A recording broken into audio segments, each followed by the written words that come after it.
C'est encore le rêve de beaucoup de Français, acheter à Paris. La crise sanitaire a calmé la flambée des prix et de nouvelles solutions apparaissent pour tenter de rendre le marché un peu plus accessible. Où acheter, comment se financer, quelles solutions alternatives et pourquoi pas une passoire thermique?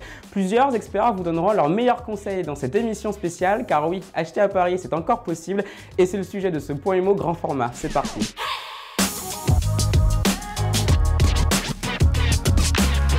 Et il sera avec nous tout au long de cette émission, c'est Mathieu Mars. Bonjour Mathieu Mars, bonjour, merci d'être avec nous. Vous êtes conseiller en gestion de patrimoine et associé du groupe Patrimofi. Vous allez rester avec nous tout au long de cette émission spéciale pour nous aider à décrypter le marché parisien. Déjà, un chiffre, près de 9000 ventes à Paris au premier trimestre 2022. Ce sont les notaires du Grand Paris qui nous sortent ce chiffre, c'est 8% de plus qu'au premier trimestre 2021. Est-ce que ça y est, il y a un regain d'appétit pour la capitale? Est-ce que vous sentez de la part de votre clientèle un regain d'appétit pour Paris? Alors un regain, pas forcément. On a toujours un marché qui est super attractif pour les gens qui souhaitent se loger. Tout le monde souhaite habiter à Paris quand on travaille à Paris. Après, on a de nouveaux modes qui apparaissent, c'est-à-dire qu'on a eu le post-confinement avec des gens qui sont partis en province, qui ont vendu à Paris, qui ont eu beaucoup d'argent pour acheter en province et qui aujourd'hui cherchent un petit pied-à-terre. C'est un petit peu les nouveautés qu'on sent sur le marché. Donc il y a un retour, mais pas non plus massif. On veut plutôt avoir un petit pied-à-terre, comme vous dites, mais pas forcément une grosse résidence principale. Exactement. On fait le point sur le prix, enfin un point marché, c'est le sujet de cette première partie.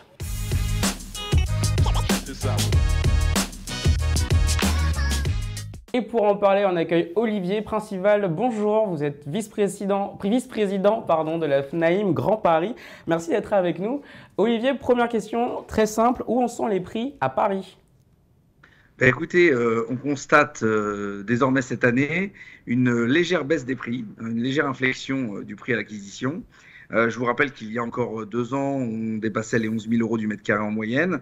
Et là, on est plutôt aux alentours de 10 400 € du mètre carré, alors qu'on était, il y a 6 mois, aux alentours de 10 800 €. Donc une légère inflexion, même si Paris reste une ville-monde qui est toujours extrêmement attractive. Donc voilà, on voit une légère modification.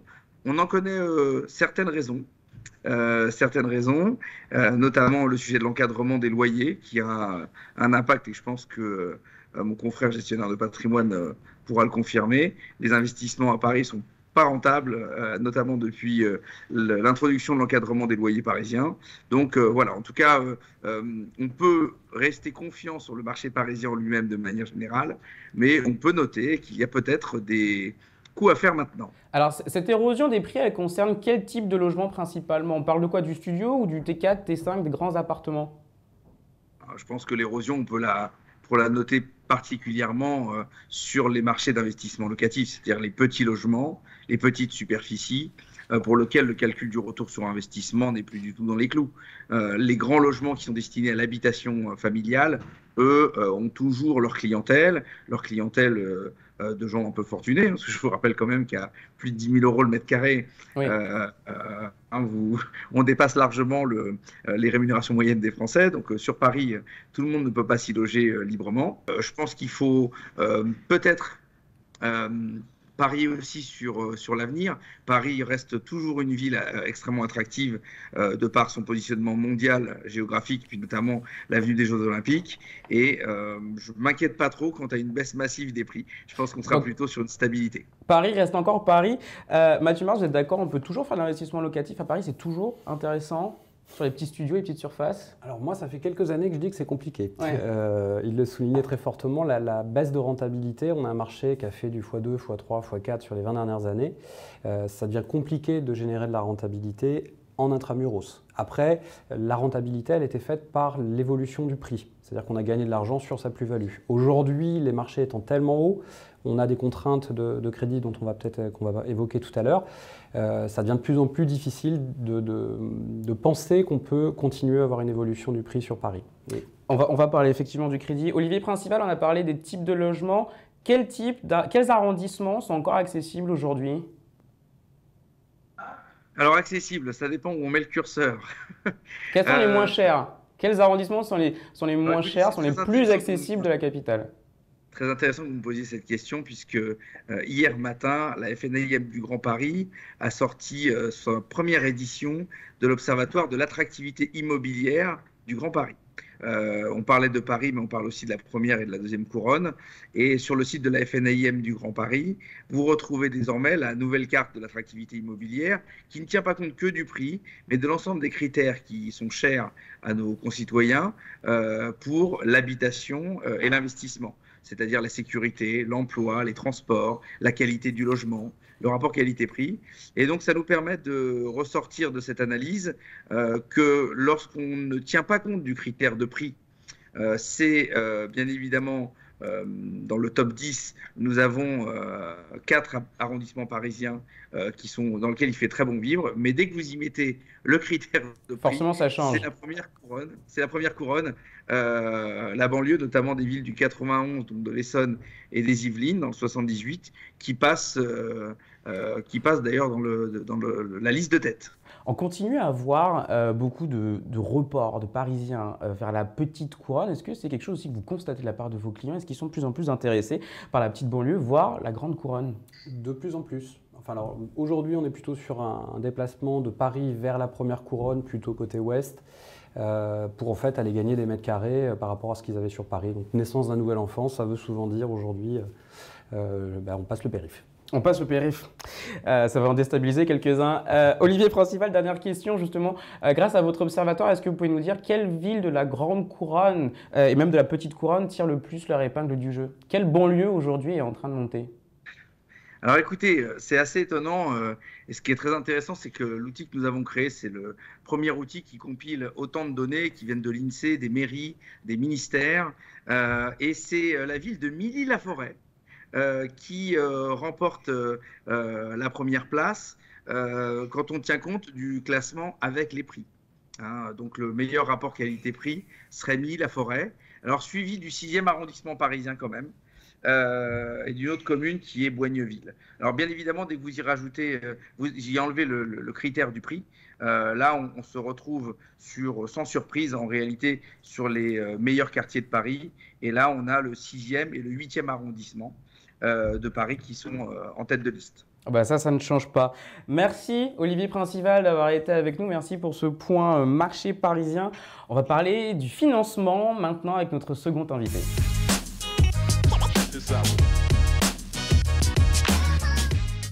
On en parle très souvent dans la GFI Actif. Le contexte est en train de se compliquer pour les Français qui veulent obtenir un crédit immobilier. On décrypte justement ce qui se passe sur le marché du crédit avec notre second invité. Bonjour Renaud Pestre, vous êtes cofondateur du courtier en ligne Préto. Obtenir un crédit, Renaud, c'est compliqué, non? C'est devenu la croix et la bannière? Bonjour Gaëtan. Effectivement, le marché bouge vite. On sait que les taux sont en train d'augmenter rapidement et la conséquence, c'est que les banquiers doivent suivre. Ils ont un sujet de coût de refinancement, mais aussi de coût d'opportunité. Aujourd'hui, la dette de la France, la dette souveraine à 10 ans est à 2,4, alors qu'on observe des taux immobiliers en France sur 20 ans en moyenne à 1,60. Donc on voit bien qu'il y a un écart. La conséquence de ça, c'est que les marges des banques se réduisent et donc que logiquement, les banques doivent augmenter leurs taux. Le problème qu'elles rencontrent aujourd'hui, c'est que le taux d'usure limite la capacité des banques à augmenter ces taux et donc que les banques sont face un peu à un dilemme. Soit elles réduisent leur volume, faute de marge, soit elles s'assoient sur leur marge. Et la conséquence de tout ça, c'est que pour un certain nombre d'emprunteurs, au-delà de la hausse des taux, l'accès au crédit immobilier est un petit peu plus difficile qu'il y a quelques mois. Au-delà des 35% d'endettement, au-delà de toutes ces complications, quel taux d'apport il faut prévoir pour essayer d'obtenir un crédit? Quelle épargne il faut avoir? Quelle épargne résiduelle, quel reste à vivre il faut avoir? Ouais, c'est un point important parce qu'effectivement, vous l'avez mentionné, la réglementation impose maintenant aux banquiers, pour la plus grosse partie des crédits qu'ils accordent, de limiter à 35% l'endettement maximum des emprunteurs. Ce qui, quand on parle d'acheter à Paris, est forcément plutôt contraignant, puisque traditionnellement, les gens qui achètent à Paris, ayant des revenus plus élevés que la moyenne nationale, ils étaient capables de dépasser ce taux de 35%. Donc, mécaniquement, les prix restant plutôt élevés, les gens se rabattent sur une hausse de leur apport. Par ailleurs, les banques elles-mêmes exigent désormais un peu plus d'apport. Il devient vraiment plus difficile d'emprunter avec moins de 10% d'apport, ce qui permet de couvrir les frais de notaire et les différents frais qui sont liés à la transaction immobilière. Donc les Français se retrouvent à devoir résoudre un taux d'endettement maximum de 35%, un taux d'apport minimum de 10%. Ce n'est pas accessible à toutes les bourses, surtout en région parisienne. Oui, une équation un peu complexe. Alors 10% d'apport, au niveau de l'épargne résiduelle, il faut avoir à peu près combien? Est-ce que vous avez un indicateur? Alors, ça dépend un petit peu des banques. Pour le coup, c'est vraiment l'apport qui est regardé prioritairement par les banquiers, notamment pour les projets de résidence principale. Un épargnant qui peut apporter de l'apport a prouvé sa capacité à épargner et le fait qu'il n'aura plus de loyer à rembourser par la suite permet à la banque, sans nécessairement une épargne résiduelle très élevée, de suivre les dossiers. C'est un peu moins vrai pour les projets de résidence secondaire, mais qui ne sont pas majoritaires, où là, la banque a besoin de se rassurer sur la capacité sur le long terme de l'emprunteur à rembourser. Et donc là, du coup, en résidence secondaire, on va aller chercher souvent 10 à 20% d'épargne résiduelle. Quand on fait un investissement locatif, là, pour le coup, l'épargne résiduelle peut parfois permettre d'acheter sans apport. Donc c'est presque le phénomène inverse. C'est un petit peu plus rare. Et quand un emprunteur montre qu'il a beaucoup d'épargne et qu'il ne souhaite pas la placer, dans ces cas-là, il peut arriver que la banque lui accorde un crédit IMO sans apport. Alors, face à ces difficultés de financement, Renaud Pestre, quels sont vos 3 conseils pour essayer de faire passer son dossier à tous les coups? Et après, j'aimerais bien avoir votre avis aussi, Mathieu Mars. Ouais, alors il est toujours possible d'emprunter, évidemment, mais c'est vrai qu'il faut mettre toutes les chances de son côté pour emprunter dans le contexte d'aujourd'hui, où les taux restent quand même historiquement super bas, et ce serait potentiellement dommage de ne pas en profiter et de repousser un projet ad vitam aeternam. La première chose qui est importante et que tout le monde ne réalise pas, c'est que ce taux d'endettement de 35%, il vient avec un calcul des revenus. C'est le dénominateur du taux d'endettement, et c'est très important de calculer ses revenus au mieux pour que ce soit favorable à l'emprunteur. Et là, on n'y pense pas toujours, mais on peut penser à valoriser un 13e mois. On peut penser à valoriser au maximum des revenus locatifs, parfois des primes, du variable. Ça, ce sont des choses qui sont souvent trop négligées par les emprunteurs quand ils calculent leur capacité d'endettement et qui doivent être calculées en réalité avec un professionnel parce que chaque banque a ses propres règles de calcul. Donc, sur ce genre de points, j'encourage nos auditeurs à consulter soit un bon banquier, soit un bon courtier pour faire le calcul au plus près de leur taux d'endettement réel grâce à leurs revenus intégralement valorisés. Le deuxième point, c'est l'apport. On en a un petit peu parlé. C'est devenu un des points clés pour accéder au marché immobilier. Là, on a tendance à conseiller à nos clients emprunteurs, quand ils le souhaitent, de vraiment mobiliser de l'apport pour augmenter leurs chances d'obtenir un crédit, parfois aussi pour faire baisser leur taux d'emprunt. Il faut savoir que quand on monte le taux d'apport de 10 à 20%, très souvent le taux du crédit baisse. Ça vaut sincèrement le coup, même si c'est nécessaire, d'aller un peu faire le tour de sa famille quand on a la chance de pouvoir le faire pour augmenter un peu son apport, quitte à les rembourser plus tard. Mais Renaud Pestre, excusez-moi, pour augmenter son apport, du coup, ça veut aussi dire réduire son épargne résiduelle, non? Ça veut dire ça, mais c'est plutôt une recommandation qu'on a tendance à faire pour débloquer des projets. Absolument. Il faut garder un peu d'épargne résiduelle pour être capable d'emménager sereinement dans le bien, de mener des travaux quand c'est nécessaire, etc. Mais bien souvent, en augmentant l'apport, on rassure la banque et donc on augmente les chances de succès du projet. Un dernier conseil pour la route, Renaud Pestre? Oui, bien sûr. Les taux vont sans doute continuer à augmenter. Là, on rentre dans une petite course de vitesse. Si vous êtes en train de mener un projet sérieux et si vous pensez que ça va se débloquer tout prochainement, notre conseil, c'est de commencer dès maintenant à préparer votre dossier de crédit. On sait que c'est beaucoup de documents à rassembler, c'est des choses un peu longues et qui nécessitent d'avoir été anticipées. Notre conseil, démarrez tout de suite. Allez voir un courtier, préparez votre dossier de crédit et soyez prêts le jour où vous signez votre compromis pour que les négociations puissent démarrer le plus vite possible. Donc se dépêcher et ne pas tarder. Mathieu Mars, la clientèle patrimoniale est aussi concernée par ces difficultés de financement. Quels sont vos conseils à vous? Alors nos conseils, on a la chance nous d'avoir souvent l'intégralité de la famille, donc je reviens sur la notion d'apport. On va fortement favoriser les donations intergénérationnelles pour justement amener du cash dans ces projets immobiliers. Ça, c'est une chose qui peut être très importante. Sur la partie endettement, on conseille très souvent, alors quand ce n'est pas la première opération, quand on en a plusieurs, c'est d'allonger les durées de crédit. Souvent les conditions générales des taux, enfin des prêts, permettent d'allonger de 2 ans ou de 10% la durée de crédit. Donc ça, c'est toujours très intéressant pour réduire la durée, tout en gardant le taux. Donc ça, c'est un point qui est hyper important. Après, on a également sur la partie invest, peut-être passer en SCI, où on sort des normes HCSR. Et là, on peut monter jusqu'à 40%. Alors c'est pareil, c'est toujours un dialogue avec la banque. Et un petit point aussi pour les jeunes qui ont, alors ça je l'ai découvert récemment, mais qui ont toujours le droit à Action Logement, donc qui va vous donner une prime et un taux préférentiel sur une partie du crédit. Et le gros avantage, c'est que c'est calculé sur vos revenus N-2. Donc tous ceux qui sortent d'études, alors d'études assez intéressantes et qui commencent à avoir des postes qui leur permettent de faire une acquisition, en fait, le regard sur les primes de l'Action Logement, ça sera N-2. Donc il y a toujours une petite prime à aller chercher en complément. Okay, merci pour ces informations. Renaud Pestre, dernière question pour vous. On va parler des passoires thermiques dans un instant avec Mathieu Mars.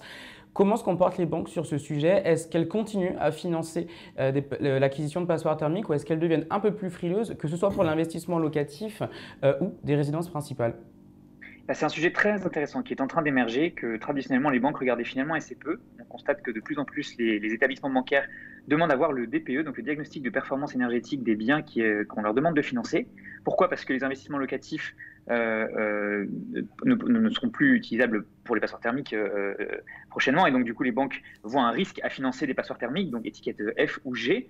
Là du coup ce que les banques font, c'est demander à l'emprunteur de prévoir dès le projet de financement une enveloppe dédiée aux travaux de rénovation énergétique. Donc là c'est assez clair sur l'investissement locatif. Ce qui est nouveau et ce qui est particulièrement intéressant, c'est qu'on voit aussi ce mécanisme apparaître sur les résidences principales. Donc là, les banques prennent un peu d'avance sur la réglementation, mais elles ont sûrement raison, puisque des gens qui achètent aujourd'hui des passoires thermiques sans pouvoir les rénover, on peut se poser la question de, à long terme, la valeur résiduelle du bien qui est financé par la banque. Mathieu Mars, je ne vous fais pas réagir parce qu'on va en parler dans un instant avec vous. Merci beaucoup Renaud Pestre, on vous libère. Merci d'avoir été avec nous, merci pour vos conseils. Et juste avant effectivement de parler des passoires thermiques, on revient sur l'apport parce qu'effectivement pour pouvoir obtenir un crédit, il faut de l'apport et on n'en a pas toujours. Il y a quelques temps, dans la GFI, on vous parlait d'une start-up qui aide les accédants à gonfler leur apport et on a décidé de revenir dessus. Elle s'appelle Virgile, cette start-up, et on a posé 3 questions à son cofondateur.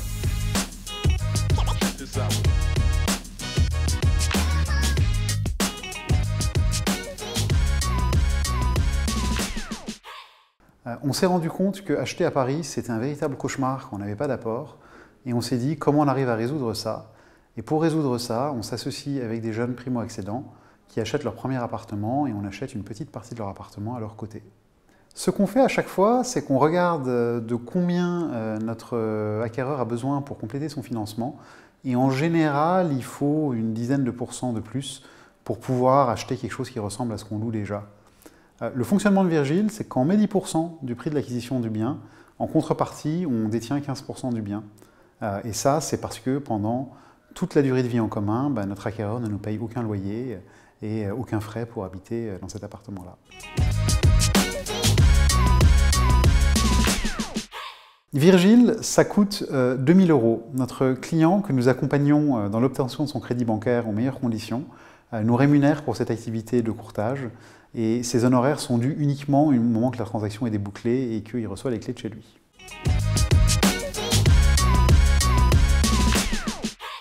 Quand on s'associe avec un acquéreur, c'est pour une durée qui est au maximum de 10 ans.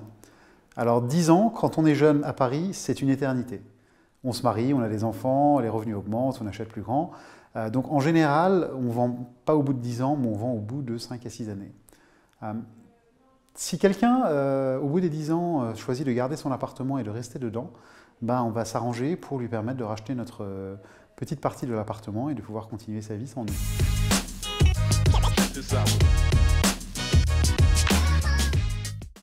Mathieu Mars, cette forme d'indivision avec un investisseur professionnel, qu'est-ce que vous en pensez? Alors j'en pense du bien finalement, j'ai eu beaucoup de doutes au départ. Je me suis posé la question, si on prend 50 000 € sur 100 000 au bout de 10 ans, est-ce que finalement même en remboursant mon crédit, j'aurais pas mieux fait de rester locataire? Donc je me suis amusé à faire un petit calcul, j'achète 500, dans les 500 il m'en prête 100 et ça m'en coûtera 150 au terme. J'ai regardé ce que j'aurais remboursé comme prêt sur mes 400 000, et pour faire simple, il me restera 130 000 € de cash. Je vends tout, je rembourse tout le monde, j'ai 130. Et j'ai fait un comparatif sur une même surface, donc j'avais pris 500 000 €, je m'étais dit, on arrondit à 10 000 € du mètre dans Paris, on n'est pas sur les bons chiffres, mais c'était cette idée-là, et je l'ai comparé à un loyer à 1 800 €. Les 1 800 m'auraient coûté 24 000 € à peu près sur la même période. Et donc ma question c'était est-ce que ça valait le coup d'avoir du cash à terme comparé à cette mise en loyer. Ouais. Donc on a 100 000 € d'écart, donc la solution semble viable sur la durée de 10 ans. J'ai plus de questions si la durée est plus courte et qu'on reste sur ce 50% de bonus de la part de Virgile. Donc plutôt rester sur un horizon de 10 ans, d'une dizaine d'années. Sur l'horizon de 10 ans, c'est parfait. Voilà. Après, je n'ai pas fait le calcul du point d'équilibre, mais la première chose, donc ça c'est un calcul qui est fait sans valorisation de l'immobilier. Si on a bien évidemment une valorisation de l'immobilier, ça va aller dans le sens de devenir propriétaire. Voilà. Mais la chose est très très bonne pour Jeunes Actifs. On en parlait tout à l'heure des problématiques d'apport. On a ce fameux apport à hauteur de 100 000 €. Oui, parce que c'est vrai qu'on peut préciser, c'est une start-up qui cible essentiellement les primo-accédants, mais même les accédants qui ont déjà une propriété peuvent aussi en profiter. On passe à la dernière partie de cette émission. Mathieu Mars, on parle de passoire thermique. C'est parti.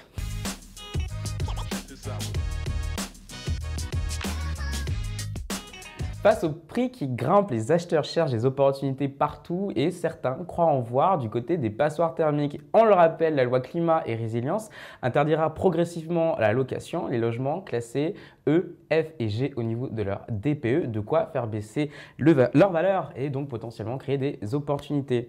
Mathieu Mars, acheter une passoire thermique, la retaper pour y habiter ou pour la louer, bonne idée ou fausse bonne idée? Premièrement, c'est bonne chance. Tout dépend comment on va réaliser les travaux. Sur ce type d'opération, je l'entends souvent sur Paris, acheter du délabré, faire soi-même ses travaux et le mettre en location derrière. C'est une super bonne idée sur le papier. Après, j'ai toujours des craintes sur la réalisation des travaux. On est quand même sur de l'économie énergétique, donc on a l'État qui est derrière en surveillance.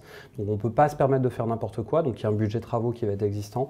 J'ai des chiffres d'à peu près 900 €, j'ai été interrogé plusieurs personnes, mais qui peuvent monter jusqu'à plus de 2000 €. Donc faire très très attention à son budget travaux, toujours prévoir 30% de plus, donc, et faire son calcul avec l'ensemble de ces chiffres. Est-ce que c'est réellement une bonne opération? Sur Paris, j'ai du mal à le voir. Je ne vois pas assez d'écart sur le prix du classique et du délabré qui puisse justifier ce type d'investissement. Surtout qu'à Paris, finalement, on l'a vu, les prix sont quand même toujours très hauts, même sur une passoire thermique qui peut avoir une petite décote. La plus-value qu'on va se faire, elle ne va pas forcément être très importante. On ne va pas forcément faire du x2. Exactement, ce qui peut être le cas sur des marchés de province, par exemple. Mais sur Paris, j'ai vraiment du mal à voir cet écart de prix lié à l'économie d'énergie ou au classement qu'on peut avoir sur l'appartement. Vous avez déjà accompagné des clients sur de la grosse rénovation, pas forcément à Paris, mais quel est votre retour d'expérience sur ce type de projet? Alors, sur le marché parisien, finalement, assez peu, c'est ce que je disais. Sur des marchés de province, oui, parce que là, pour le coup, quand c'est délabré, c'est, on va dire, hors marché. Et là, on peut avoir des prix qui sont des cotés de 30, 50%, jusqu'à 60% par rapport au marché classique.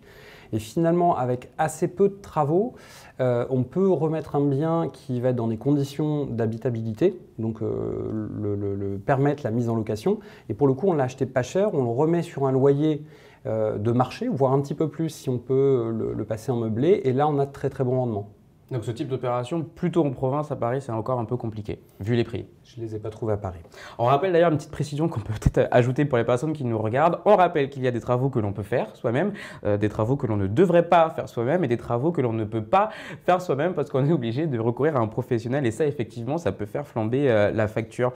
Pour terminer, à qui vous recommanderiez ce type de projet et à qui, à l'inverse, vous mettriez un gros warning? Alors on va commencer par le warning, c'est les gens qui ont fait leur première opération, c'est-à-dire qu'ils n'auraient pas la surface financière qui leur permettrait d'assumer une erreur dans les calculs qu'ils auraient pu faire ou du retard sur des travaux ou une augmentation de prix de travaux. Donc là, très clairement, gros warning, il ne faut pas y aller. Par contre, si vous êtes déjà investisseur, que vous avez déjà des revenus locatifs, ça peut être très intéressant parce que pour le coup, vos revenus locatifs, s'ils sont en bénéfice, sont lourdement taxés. C'est l'IR plus les prélèvements sociaux dans la majorité des cas. Et si vous réalisez des travaux, en fait, vous allez amener une charge qui va être déductible de vos bénéfices. Donc là, finalement, vous allez avoir une optimisation fiscale. Vos travaux vont vous coûter quasiment 2 fois moins cher quand vous êtes sur une tranche d'imposition à 30%. Donc les passoires thermiques, pas trop pour les primo-accédants, alors que finalement, la décote, elle peut être intéressante pour les primo-accédants. C'est un peu paradoxal, mais les travaux peuvent trop faire flamber la facture. Ouais, c'est un peu le résumé. Et bien, ça sera le mot de la fin. Merci beaucoup, Mathieu Mars, d'avoir été avec nous. Merci à tous nos invités qui sont intervenus au cours de cette émission. Et merci à vous de votre soutien, de votre suivi tout au long de cette saison qui se termine. C'était la dernière émission de la saison. Donc, merci à vous pour tous les messages que vous nous avez envoyés, pour tous les encouragements.